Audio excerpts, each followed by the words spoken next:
আসসালামু আলাইকুম। 5 তারিখ বাংলাদেশ স্বাধীন হয়েছে। সেই স্বাধীনতার পেছনে কিছু সুনির্দিষ্ট কারণ ছিল। জাতি একটা জায়গায় একমত হয়েছিলেন যে কয়েকটা ঘটনা এই জায়গাগুলো ঠিক করতেই হবে। সেটার মধ্যে সবচেয়ে বড় হচ্ছে ভারতকে এই দেশ থেকে বিতাড়িত করতে হবে। শেখ মুজিব আওয়ামী লীগ এইটার নামে এই দেশে আর রাজনীতি করা যাবে না। যেই কারণেই 5 তারিখের পরপরই জনগণ যেখানে শেখ মুজিবের ছবি পেয়েছে, আওয়ামী লীগের ছবি পেয়েছে, পোস্টার পেয়েছে, সেগুলো সব ধ্বংস করেছে। তারপরে ঘটনা প্রবাহ আপনারা সবাই জানেন। সবার আগে শুরু করেছেন বিএনপির মহাসচিব মির্জা ফখরুল ইসলাম আলমগীর। তিনি বললেন তার হৃদয়ে রক্তক্ষরণ হয়েছে শেখ মুজিবের এই ছবি দেখা নিয়ে। তারপর আমার একসময় খুব প্রিয় একজন আপা ছিলেন রুমিন ফারহানা। এই প্রিয় আপা তিনি বললেন যে ছাত্রলীগকে নিষিদ্ধ করার এই সরকারকে। এরপরে এসে 2 দিন আগে রুহুল কবির রিজভী বলে ফেললেন শেখ মুজিবের এই ছবি এখান থেকে সরানো হোক, এটা আমরা চাই না। এগুলোর পেছনে কি কারণ সেটা বাংলাদেশের মানুষ পরে জানবে বা পরে জানানো হবে। কিন্তু একটা জিনিস মাথায় রাখতে হবে, বিএনপির ডাকে কিন্তু এই দেশের মানুষ রাস্তায় নামে নাই। আসলে এটা মনে রেখে তারপরে কথাবার্তা বলতে হবে। এবং আমরা কিন্তু বিএনপির পয়সায় জীবনের ঝুঁকি নিয়ে পরিবারকে বিপদে ফেলে বিদেশে বসে কথা বলি নাই। দুঃসময়ে যেহেতু বিএনপির সাপোর্ট নাই, সুসময়ে বিএনপির সাহায্য নিয়ে, বিএনপির কাছ থেকে টাকা পয়সা নিয়ে বিএনপির পক্ষেই কথা বলতে হবে। এটা আমাকে দিয়ে অন্তত সম্ভব না। ইনশাআল্লাহ আল্লাহ যদি মস্তিষ্কটা যদি ঠিক রাখেন, ওইটা আল্লাহর রহমতে কোনোদিন করব না। এই মগজ বিক্রি করে খাবো না। যেটা মনে করি, যেটা চিন্তা করি, ওইটা মৃত্যুর আগ পর্যন্ত ওই জায়গাতেই থাকবো। বাংলাদেশের মানুষ শেষ দিন পর্যন্ত দেখবে ইলিয়াস হুসাইন যেখানে ছিল সেইখানেই থাকবেন।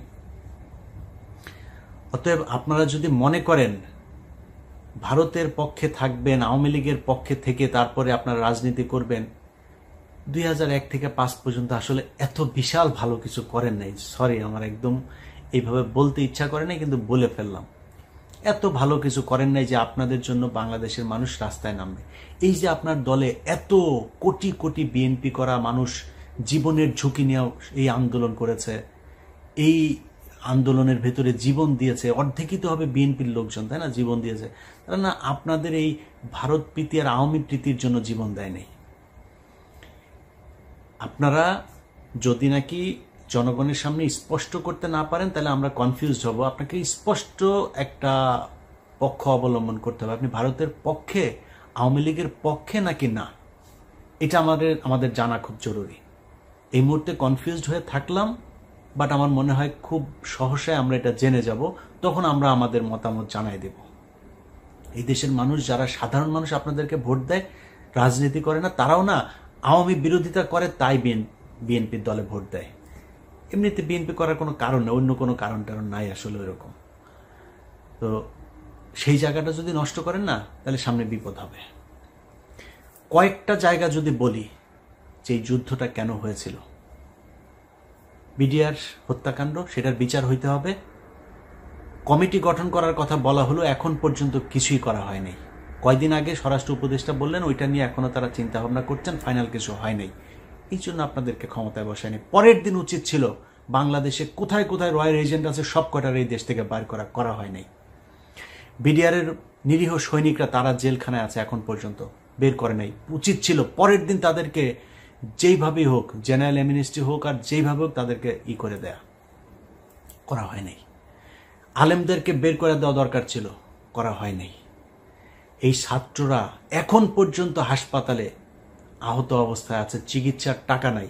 আপনারা সরকার থেকে কোনো সহযোগিতা করেন নাই এখন পর্যন্ত। গতকালকেও এক পত্রিকাতে নিউজ দেখলাম,